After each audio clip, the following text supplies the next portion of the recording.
So as mentioned, there are 3 different match types that you need to be aware of when running a Google search campaign.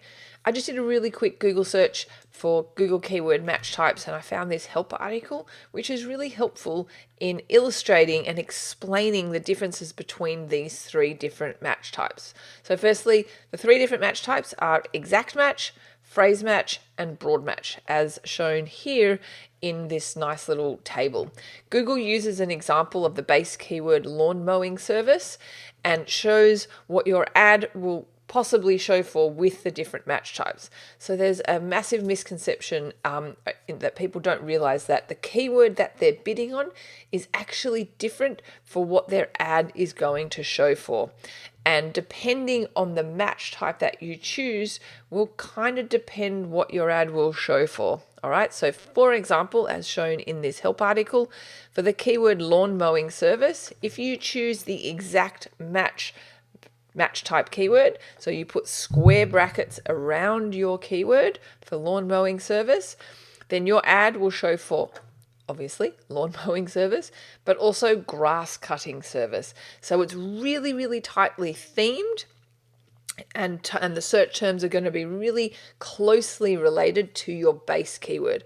The consequence of this is that you're going to get limited search variation and therefore limited impressions, etc., etc. Okay, so the next way to expand upon a particular keyword and show up for more search terms is to use the match type called phrase match, denoted by the inverted commas. So for the keyword lawn mowing service, you would put lawn mowing service in inverted commas, like it's kind of showing here, which would result in your ad showing for keywords like lawn mowing service near me, hire company to mow lawn, landscaping service to cut grass. Okay, so really the purpose of this is to eliminate the need for you to think of every possible variation of keyword.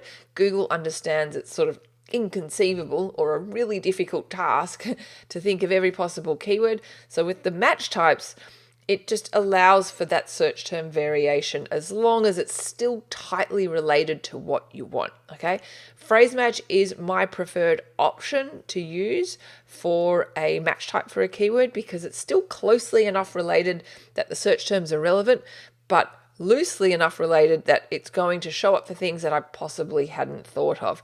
For example, landscaping service to cut grass, like wouldn't have thought of that. Okay, the last match type is broad match, which is denoted with no syntax at all. So no square brackets, no inverted commas, and is actually a really common trap for people when they're creating their campaigns and they're not aware that the concept of match types for keywords exists. So they don't know to put syntax around the keywords and they just write their keywords, and therefore that opens the door to way more search terms than they possibly want. So in this example, for the keyword of lawn mowing service, Google gives the example that your ad's going to show for lawn aeration prices. Now, I don't know about you, but I don't know what lawn aeration is.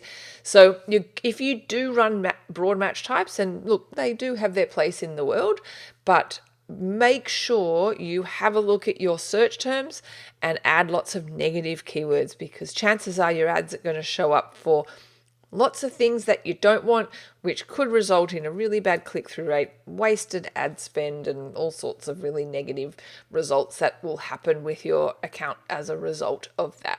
Okay, if I show you real quick in a live Google ad account, here we are in a live account. You can see that we've got the match type column here, and that's phrase match, denoted by the inverted commas. I'm not sure if you can see with the blurring, and you can easily change the match type based by clicking on that here, and those you can see are the 3 different match types there as well. Alrighty, so there you have it. Those are the 3 different match types you need to be aware of in your Google ad account. Hope you found this video helpful. Make sure you hit that like button and subscribe to my channel. Thanks for watching.